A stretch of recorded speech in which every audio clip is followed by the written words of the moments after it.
రాహుల్ గాంధీ అంటే ఎందుకు వీళ్ళు వణికిపోతున్నారని ఇంతవరకు ఏ ప్రధాని ఇంత దిగజారుడు పనులు చేయలేదు. రాహుల్ను లోక్సభలో లేకుండా చేస్తే, రాహుల్ను పక్కకు తప్పిస్తే ఈ దేశాన్ని ఎట్లనైనా నాశనం చేయొచ్చు అన్నటువంటి ఆలోచనకు వచ్చినటువంటి బీజేపీ ఇలా ఒక దుర్మార్గానికి ఒడిగట్టిన ప్రయత్నం చేసింది. ప్రివిలేజ్ మోషన్ ప్రవేశపెట్టినటువంటి నిష్కాంత్ దుబే అనేటువంటి ఒక బీజేపీ ఎంపీ బద్మాషి మాటలు మాట్లాడేటువంటి బీజేపీ అందరికీ ప్రజలు ఈ దేశంలో ఒక సైన్యంలా తిరుగుతారు. మీ పని అయిపోయింది. రాహుల్ గాంధీ మీద ప్రివిలేజ్ మోషన్ పెడతారా? లోక్సభ సభ్యత్వం రద్దు చేస్తారా? జీవితకాలం పోటీ చేయొద్దా? సిగ్గుండాలా మీకు అంటున్నా. నీ దమ్ము ఉంటే, నీ ధైర్యం ఉంటే, ఈ భారత ప్రజల సహకారంతో గెలిచి ఉంటే, మీరు ఈవీఎంలతో గెలవకపోతే, మీ మోసపూరితమైన గెలుపు కాకపోతే, నీ దమ్ము ఉంటే ట్రంప్ గారి మెడలు వంచు. ట్రంప్కు లొంగిపోవాల్సిన అవసరమే ఉంది. ట్రంప్ ఎందుకు నిర్ణయాలు తీసుకుంటున్నాడు? నా దేశానికి సంబంధించిన నిర్ణయాలు, మనం ఎక్కడ ఆయిల్ కొనాలి, మన మీద మనం ఎంత టారిఫ్లు కట్టాలి, మన దేశం యొక్క భవిష్యత్తు వాడు నిర్ణయించడం ఏంది అని చెప్పి రాహుల్ గాంధీ 40 నిమిషాలు చెడుగుడాడింది పార్లమెంట్ లో. నమస్తే ఫ్రెండ్స్, నేను మీ ఆనపోస్తుల వెంకటేష్.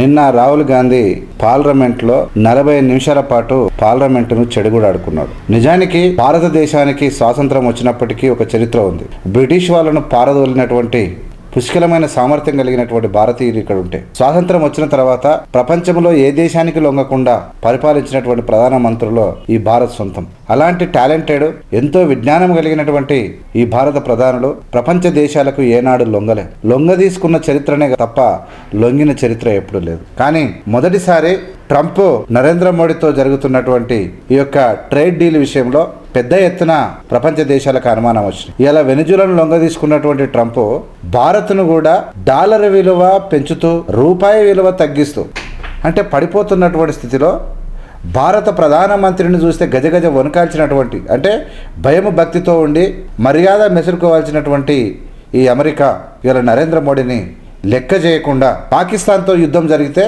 నేనే ఆపిన అంటున్నాడు. భారత్ నరేంద్ర మోడీ నన్ను సంతోష పెట్టాలి అంటాడు.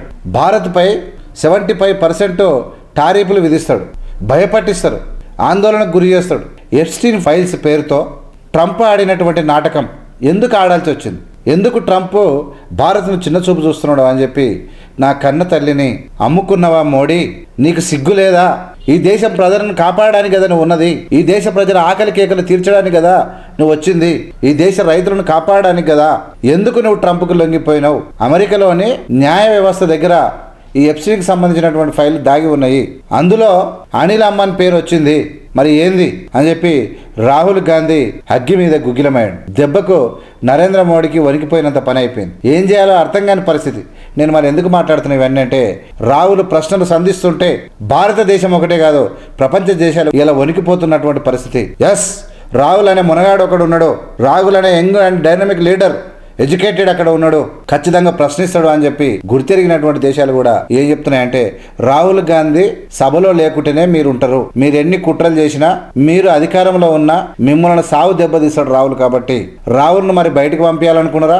రాహుల్ను లోక్సభలో లేకుండా చేస్తే, రాహుల్ను పక్కకు తప్పిస్తే ఈ దేశాన్ని ఎట్లనైనా నాశనం చేయొచ్చు అన్నటువంటి ఆలోచనకు వచ్చినటువంటి బీజేపీ ఇలా ఒక దుర్మార్గానికి ఒడిగట్టిన ప్రయత్నం చేసింది. ఇందులో ప్రివిలేజ్ మోషన్ ప్రవేశపెట్టినటువంటి నిష్కాంత్ దుబే అనేటువంటి ఒక MP, BJP MP Rahul Gandhi గారి మీద ప్రివిలేజ్ మోషన్ ప్రవేశపెట్టాడు. ఆయన ఏమంటాడంటే, రాహుల్ లోక్సభ సభ్యత్వాన్ని రద్దు చేస్తూ రాహుల్ గాంధీ జీవితకాలం ఎన్నికల్లో పోటీ చేయొద్దని చెప్పి నోటీసులు జారీ చేశారు. అంటే రాహుల్ గాంధీ అంటే ఎందుకు వీళ్ళు వణికిపోతున్నారంటే, ఇంతవరకు ఏ ప్రధాని ఇంత దిగజారుడు పనులు చేయలేదు. ట్రంప్కు లొంగిపోవాల్సిన అవసరమే ఉంది. ట్రంప్ ఎందుకు నిర్ణయాలు తీసుకుంటున్నాడు? నా దేశంలో ఉన్నటువంటి రైతులు 75 ఏళ్ళుగా ఆత్మగౌరవంగా బతుకుతున్నారు. నా దేశంలో ఉన్నటువంటి పేద ప్రజలైనా అందరూ కూడా భారతదేశాన్ని నిండుగా గుండెల్లో పెట్టుకొని దేశాన్ని ప్రేమిస్తూ బతుకుతూ ఉన్నారు. కానీ ఇలా ఎవడు ఆ ట్రంప్ గాడు? నా దేశానికి సంబంధించిన నిర్ణయాలు, మనం ఎక్కడ ఆయిల్ కొనాలి, మన మీద మనం ఎంత టారిఫ్లు కట్టాలి, మన దేశం యొక్క భవిష్యత్తు వాడు నిర్ణయించడం ఏంది అని చెప్పి రాహుల్ గాంధీ 40 నిమిషాలు చెడుగుడాడింది పార్లమెంట్లో. దెబ్బకు దడుచుకున్నటువంటి మోడీ, నిర్మలా సీతారామన్ గజగా జనికిపోయి కాంగ్రెస్ దేశాన్ని అమ్మింది అని చెప్పి ఇంతకన్నా సిగ్గుదప్పిన మాటలు లేవు.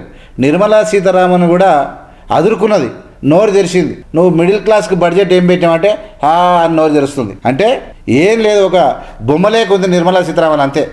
నా వస్తుంది ఆ బడ్జెట్ చదువుతుంది, పోతుంది, మళ్ళీ ఏడ ఉండదు. అంటే చాలా ఘోరాతి ఘోరమైన పాలన ఈ దేశంలో జరుగుతూ ఉన్నది.